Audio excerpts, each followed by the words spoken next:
আল্লাহ পাক হযরত ইউনূস আলাইহিস সালামকে মোসেল অঞ্চলের নাইনুয়ারের নবী করে আল্লাহ পাক সেখানে তাকে দায়িত্ব দিলেন, আপনি এই জায়গার মানুষদেরকে তাওহীদের ঘোষণা, আল্লাহর কালেমার সাক্ষ্য, এক আল্লাহ বিশ্বাসী হওয়ার জন্য তাদেরকে আপনি এই কালেমার দাওয়াত দেন।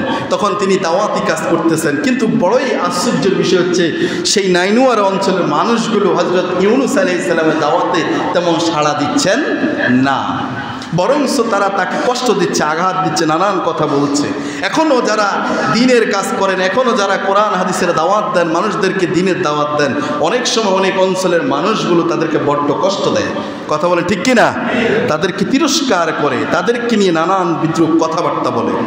ইউনূস আলাইহিস সালাম এক পর্যায়ে গিয়ে মান অভিমানে হোক আর যেটাই হোক, ইউনূস আলাইহিস সালাম বললেন, তোমরা যে আমার কথা শুনতেছো না, আল্লাহর দিকে আসতেছো না, তোমরা শিরিক ছাড়তেছো না, কুফর ছাড়তেছো না, তোমরা মুশরিকতা ছাড়তেছো না, তোমরা এই শিরক কুফরের সাথে লেগেই আছো, তো যাও, তোমাদের উপরে অচিরে আল্লাহর পক্ষ থেকে আযাব আসবে, আমি আর তোমাদের সাথে নাই। আল্লাহর আযাব অচিরেই তোমাদের উপরে আসবে, তোমাদের অঞ্চলেও পড়বে, আমি আর তোমাদের সাথে নাই, আমি এখান থেকে ভাগলাম। ঠিক আছে কথা? আমি এখান থেকে চললাম। এটা বলে হযরত ইউনূস সেই মুসেল অঞ্চলে নাইনুয়ারের সেই জায়গা এরিয়া, সেই স্থান ত্যাগ করে তিনি সিদ্ধান্ত নিলেন দরিয়া পার হয়ে, সমুদ্র পার হয়ে, নদী পার পেরিয়ে তিনি ওপারে চলে যাবেন, কোথাও এখানে থাকবেন না। তিনি এই চিন্তায়, এই সিদ্ধান্ত নিয়ে তিনি যখন নদীর জাহাজে যখন উঠলেন, যখন শিপের মধ্যে, জাহাজের মধ্যে যখন উঠে বসলেন, এদিকে হলো কি, ওই মুসলিম অঞ্চলের নাইনুয়ারের গোত্র দেখলো যে ইউনূস আলাইহিস সালাম যখন চলে গেল, এমন একটা কথা বলে যে অচিরেই তোমাদের উপরে কি হবে, আল্লাহর পক্ষ থেকে আযাব আসবে, আমি আর তোমাদের সাথে। একথা বলে আল্লাহর পয়গম্বর যখন চলে গেলেন, ওই অঞ্চলে নাইনুয়ারের বাসিন্দারা দেখলেন যে ইউনূস আলাইহিস সালাম যাওয়ার পরে তাদের আকাশের অবস্থা এমন গোলাটে, এমন পরিবেশ হয়ে গেছে, সাথে সাথে দেখা গেল যে চারপাশে অবস্থা ভারী হয়ে উঠছে, পরিবেশ ওয়েদার বলছে যে এখনই আল্লাহর পক্ষ থেকে আযাব গজব, যেই আযাব গজবের কথা ইউনূস আলাইহিস সালাম বলেছিলেন সেটাই আমাদের উপর এখন আসতেছে।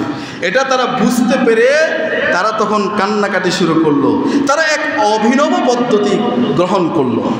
অভিনব পদ্ধতি কি দেখেন, খেয়াল করেন, নাইনুয়ারের বাসিন্দারা এমন একটা কৌশল, এমন একটা অভিনব পদ্ধতি গ্রহণ করলো যে তারা করলো কি, তাফসিরের কিতাবে আসছে যে তারা তাদের সন্তানগুলোকে মায়ের কাছ থেকে আলাদা করে ফেলছে।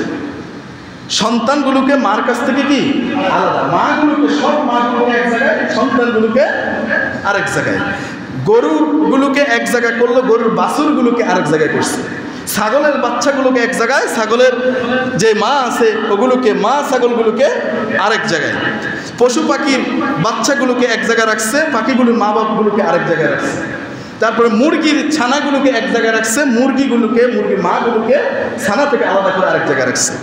এভাবে করে গবাদি পশু, এভাবে করে সমস্ত তাদের যত গৃহপালিত প্রাণী আছে, জন্তু আছে, তাদের হাতের নাগালে যেগুলো ছিল সবগুলোকে, মাগুলোকে আলাদা, সন্তান বাচ্চাগুলোকে আলাদা, দুধের স্তন পান করে এরকম বাচ্চাগুলোকে আলাদা করছে।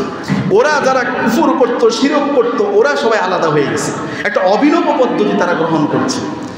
এখন দেখা গেল কি, ওইদিকে আকাশের অবস্থা, চারপাশের অবস্থা, মনে হচ্ছে এখনই আল্লাহর পক্ষ থেকে কি আসবে, আযাব গজব আসতেছে। এরা যখন এই অভিনব পদ্ধতি করলো, তখন পরিবেশটা এমন হয়ে গেছে, খেয়াল করেন, যে ওই মার কাছ থেকে যে বাচ্চাগুলোকে আলাদা করছে, ওই সন্তানগুলো শুধু কান্না করতেছে, মা নাই কাছে, দুধের জন্য, মায়ের জন্য, মায়ের কোলের জন্য কান্না করতেছে। তারপরে বাছুরগুলো ডাকছে, হাম্বা হাম্বা করতেছে, তারপরে পশু পাখি ছানাগুলো ডাকতেছে, মুরগি তরফর করতেছে ছানাগুলোর কাছে যাওয়ার জন্য, ছানাগুলো কিসমিস করতেছে, এমন একটা পরিবেশ। আর ওই শিরক কুফর যারা লিপ্ত ছিল তারা শুধু কান্না করতেছে আর বলতেছে, আল্লাহ, আমরা পয়গম্বর ইউনূসের কথাকে আমরা কি করি নাই, আমরা গ্রহণ করি নাই, আমরা ভুল করেছি, অপরাধ করেছি, জুলুম করেছি, আমাদেরকে ক্ষমা করেন, আমাদেরকে মাফ করে, আমরা বুঝতে পারছি আমাদের অপরাধ বুঝতে পারছি। এই করে এরাও কাঁদতেছে, মারাও কাঁদতেছে, বাচ্চাগুলো কাঁদতেছে, বাছুরগুলো কাঁদতেছে, ফাঁকির ছানাগুলো কাঁদতেছে, গবাদি পশু, ওই ছাগলের বাচ্চাগুলো, মুরগির ছানাগুলো সব কাঁদতেছে, চিৎকার করতেছে। ওখানকার পরিবেশ এমন একটা পরিবেশ হয়ে গেছে, আল্লাহু আকবার বলেন, এক অভিনব পদ্ধতি তারা গ্রহণ করেছে। আল্লাহ রাব্বুল আলামিন ওই মুসেল অঞ্চলের নাইনুয়ারের বাসিন্দাদের এই অভিনব পদ্ধতি থেকে আল্লাহ তাআলার বড্ড ভালোবাসলেন। আল্লাহ পাক তাদের এই ফরিয়াদ, তাদের এই কান্নাকাটিকে আল্লাহ পাক গ্রহণ করলেন। আল্লাহ পাক তাদের তওবাকে কবুল করে সাথে সাথে আসমানের যে পরিবেশ হয়েছিল এটাকে সুন্দর করে দিলেন আর তাদেরকে মাফ করে দিলেন। ওরা ঈমানদার হিসেবে আল্লাহ পাক তাদেরকে কবুল করলেন। এখন এরা তো ঈমানদার হয়ে গেল, এরা তো আল্লাহর কাছে গ্রহণীয় হয়ে গেল। এদিকে আল্লাহর পয়গম্বর যে ভাগতেছে ওর অবস্থা কি? আল্লাহর পয়গম্বর হযরত ইউনূস আলাইহিস সালাম তিনি তো ভাগতেছেন। তিনি যখন জাহাজে উঠলেন, জাহাজ যখন স্টার্ট হলো, সমুদ্রের মাঝামাঝি অবস্থা গেল। ইউনূস আলাইহিস সালাম আল্লাহর পয়গম্বর, নবীরা যা কিছু করবে আল্লাহর পক্ষ থেকে সিদ্ধান্ত নিয়ে করবে, অনুমতি নিয়ে করবে। কিন্তু ইউনূস আলাইহিস সালাম রাগ অভিমানে যে তার কওমের কাছ থেকে পলায়ন করতেছে, ভেগে যাচ্ছে, আল্লাহ কি তার এই কথা বলছে? আল্লাহর অনুমতি কি সে নিয়েছিল? নেয় নাই। আল্লাহর পক্ষ থেকে পারমিশন নেন নাই, অর্ডার নেন নাই, এজাজত না নিয়ে তিনি যখন রওনা হচ্ছিলেন, প্রতিমধ্যে যখন সমুদ্রের মাঝখানে যখন জাহাজ, তখন দেখা গেল ওই জাহাজ সমুদ্রের মাঝখানে আসা অবস্থায় সমুদ্রের মধ্যে এমন ঝড় উঠছে, তুফান উঠছে, ঢেউ আসতেছে, বড় বড় ঢেউ, উঁচু উঁচু ঢেউ আসতেছে। মনে হয় যেন জাহাজটাকে সাগরের মধ্যখানে ডুবাইয়া দিবে।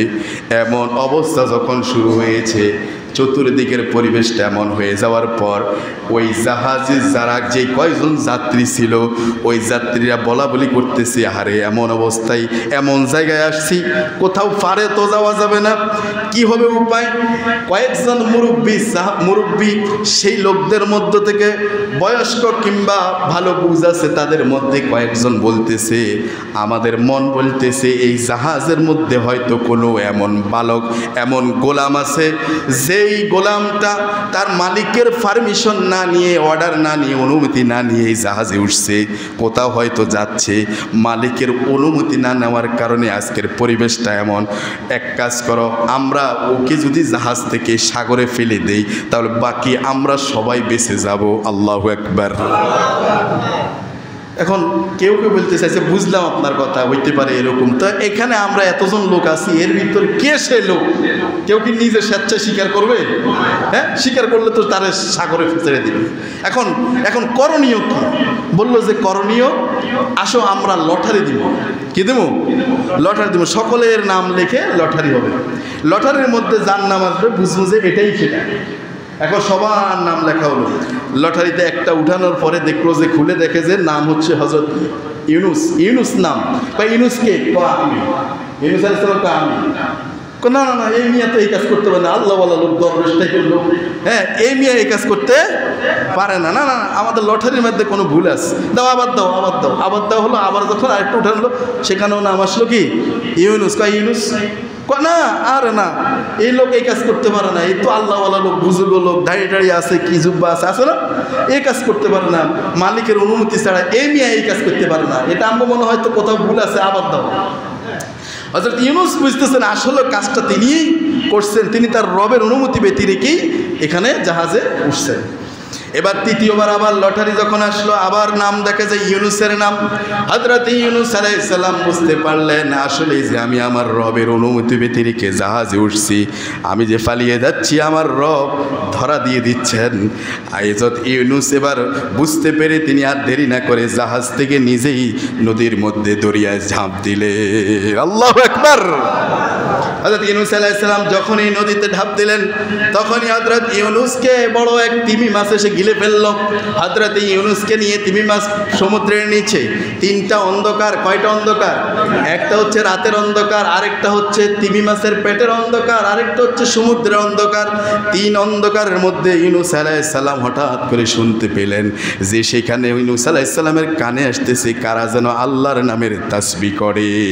সুবহানাল্লাহ। ইউনূস আলাইহিস সালাম খেয়াল করে দেখতেছেন সমুদ্রের নিচের শাওয়াল, শৈবাল, ঝিনুক, শামুক, নড়িকড়ি যেগুলো রয়েছে সেই প্রাণীগুলো সেগুলো আল্লাহর নামে জিকির করছে, তাসবিহ করছে। হযরত ইউনূস আলাইহিস সালাম তিনি চিন্তা করলেন, আমি শুনতে পাচ্ছি এই সমুদ্রের নিচেও আমার রবের জিকির চলতেছে, আমি কেন তার জিকির থেকে গাফেল থাকবো, আমি কেন তার তাসবিহ থেকে দূরে থাকবো।